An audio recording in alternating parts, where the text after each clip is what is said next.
अस्सलाम वालेकुम प्यारे बच्चों,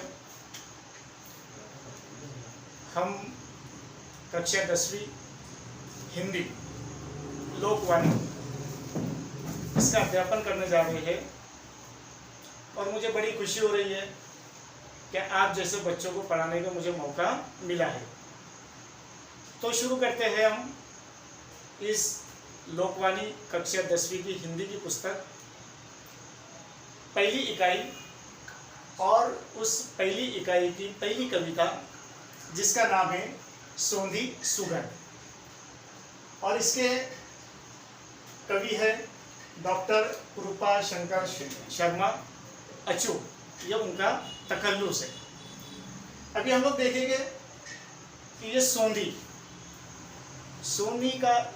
जो है इसका अर्थ होता है प्यारा, अच्छा। जैसे पहली बारिश जब होती है उससे पहले धरती जो होती है बहुत तपी हुई रहती है, और उस वक्त जो पहली बारिश जब उसके ऊपर गिरती है तो उस वक्त ज़मीन से बहुत ही मधुर, बहुत ही सौंधी ऐसी खुशबू आती है। उसी के ताल्लुक से इस कविता में बताया गया है। तो आइए हम इसको शुरुआत करते हैं। सोंधी सुगंध, डॉक्टर कृपा शंकर शर्मा अचूक। सोंधी सोंधी सी सुगंध माटी से बोली, बादल बरस गया धरती ने आंखें खोली, चारों ओर हुई हरियाली कहे मयूरा, सदियों का जो सपना है हो जाए पूरा। एक यहाँ पर नहीं अकेला होंगी टोली, सोंधी सोंधी सी सुगंध माटी से बोली। बाग बगीचे ताल तलैया सब मुस्काए, झूम झूम कर मस्ती में तरु गीत सुनाए। मस्त पवन ने अब खोली है अपनी झोली, सोंधी सोंधी सी सुगंध माटी से बोली। सागर का जो था मंसूबा सफल हो गया, खुशियों की दुनिया में आकर स्वयं खो गया। धरती ने श्रृंगार किया फिर माथे रोली, सोंधी सोंधी सी सुगंध माटी से बोली। पावस का मधुमास आस विश्वास बढ़ाता, नत मस्तक होकर अचूक पद पुष्प चढ़ाता। सदा सदा से चलती आई हंसी ठिठोली, सोंधी सोंधी सी सुगंध माटी से बोली। ये थी हमारी कविता। अब इसका मतलब, इसका अर्थ हम समझेंगे, इसका स्पष्टीकरण हम लोग लेंगे। जैसे पहली जो दो पंक्तियां हैं, इस पंक्तियों में बताया गया कि माटी जो है, ये माटी धरती से कह रही है, क्या कह रही है कि बादल बरस गया। और ये सुनने के बाद में क्या हुआ कि धरती जो है वो खुश होकर इस मंजर को देखने के लिए उसने क्या किया, अपनी आंखें खोली। तो ये जो पहली दो पंक्तियां हैं, इन पंक्तियों में हमने देखा कि बारिश होने के बाद जो सोंधी सोंधी सी सुगंध आने लगी, वो माटी से बोलने लगी। क्या बोलने लगी? बादल बरस गया है और धरती ने आंखें खोली है। उसके बाद में जो अगला जो पद है उसको देखेंगे। क्या वर्षा होने पर क्या हुआ है कि चारों ओर हुई हरियाली, सब जगह पे क्या हो गया, हरियाली छा गई है। ये कौन कह रहा है? मयूरा।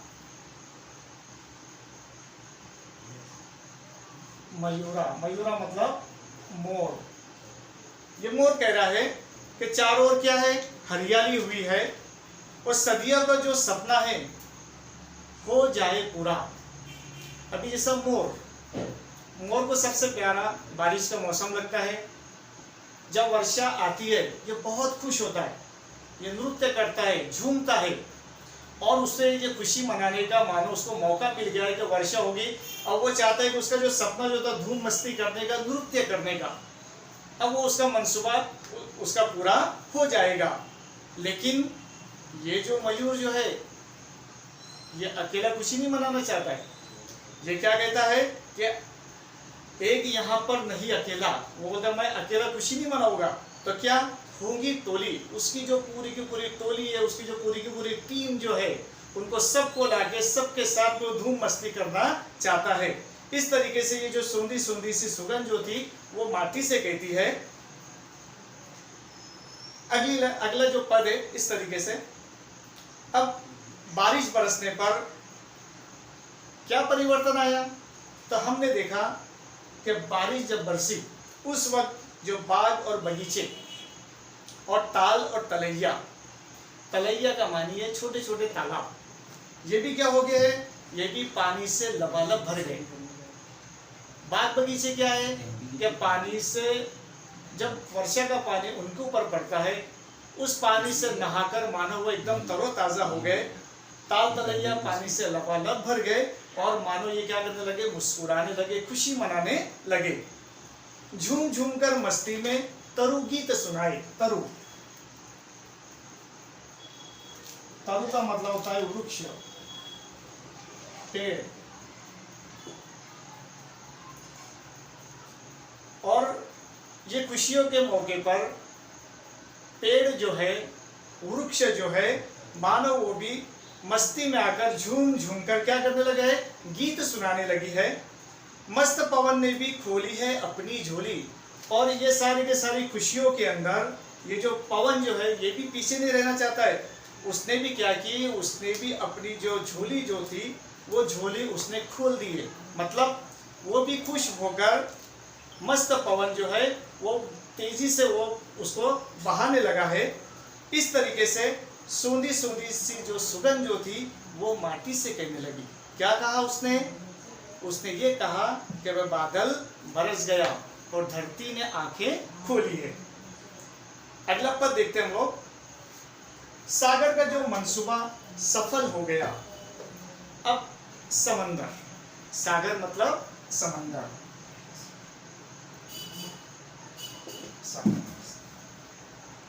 इसका भी मंसूबा क्या था? इसका भी मंसूबा कि बारिश आने पर जो पानी जो रहे वो पानी उसमें समा जाए। और उसका ये मंसूबा मानो पूरा हो गया, क्योंकि बारिश आ रहा है, बारिश की झड़ी लग चुकी है और ढेर सारा पानी जो है वो समंदर के अंदर जमा हो रहा है। तो वो भी अपने इस मंसूबे में क्या हो गया है, सफल हो गया है, कामयाब हो गया है और खुशियों की दुनिया में आकर स्वयं खो गया। स्वयं,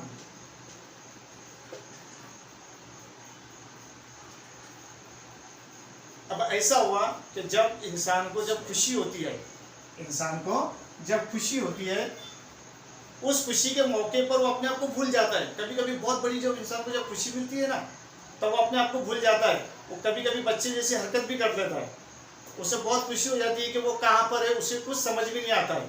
इस तरीके से जैसे हम लोग ने देखे कि ईद का चांद जब नजर आता है, उस वक्त तो बच्चों की खुशी का ठिकाना नहीं, बच्चे जोर जोर से चिल्लाते हैं। और अभी जैसे हम लोग देखते हैं कि मस्जिद में तो अभी नमाज चल रही है, लेकिन चांद को देखने के बाद में बच्चे इतनी जोर जोर में झूमते हैं, इतनी जोर जोर से चिल्लाते हैं।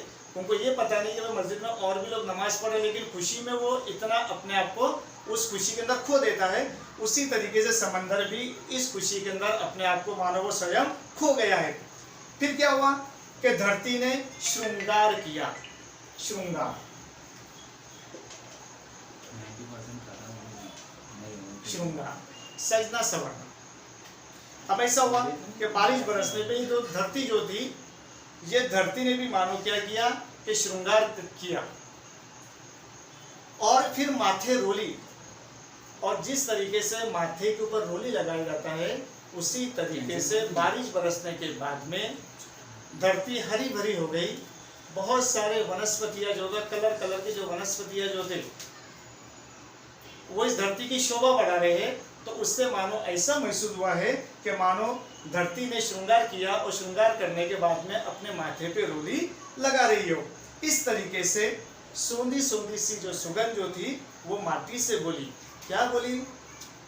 बादल बरस गया और धरती ने आंखें खोली। पावस का मधुमास आस विश्वास बढ़ाता है। अब ये आखिरी का पद, अब इसमें उसने बताया कि पावस बारिश, वर्षा ऋतु, और मधुमास वसंत काल। अब ये जो वर्षा ऋतु का जो वसंत काल जो है ये क्या कर रहा है, सारे प्राणियों के अंदर एक आस विश्वास बना रहा है। क्यों? बारिश बरस गई, गर्मी से परेशान थे और सारी की सारी जगह पे क्या हो चुका है, खुशियां ही खुशियां आने लगी है। इस तरीके से वर्षा ऋतु का जो काल है ये सारे के सारे प्राणियों में मानो क्या बढ़ा रहा है, आज विश्वास बढ़ा रहा है। नतमस्तक होकर अचूक पद पुष्प चढ़ाता है। और यहाँ पर उन्होंने ये बताया है कि ऐसा लगता है मानो जैसे वर्षा ऋतु श्रद्धा से सिर झुकाकर पृथ्वी जो है इसके चरणों में मानो वर्षा का जल एक पुष्प के माने पुष्प रूपी तौर से उस पर वह अर्पित कर रहा है। और ये हमारे हिंदुस्तान की बहुत पुरानी रीति रिवाज है और इसी युगों युगों से चलने वाली जो हंसी खुशी जो है, ठिठोली, ठिठोली मतलब जोर जोर से हंसना, तो इस सदा सदा से जो चलती आई हंसी ठिठोली जो है इस तरीके से यहाँ पर पूरी हो रही है। और इसके कवि माटी कहती है, सूंधी सूंधी सी सुगंध माटी से बोली। क्या वो कहा उसने कि बादल बरस गया है और धरती ने आंखें खोली है। इस तरीके से ये हमारी ये कविता थी। ये कविता यहाँ पर पूर्ण हुई है। आप इसको अच्छे से समझें और इसकी जो कृतियाँ है इसको पूरे करने की कोशिश करें।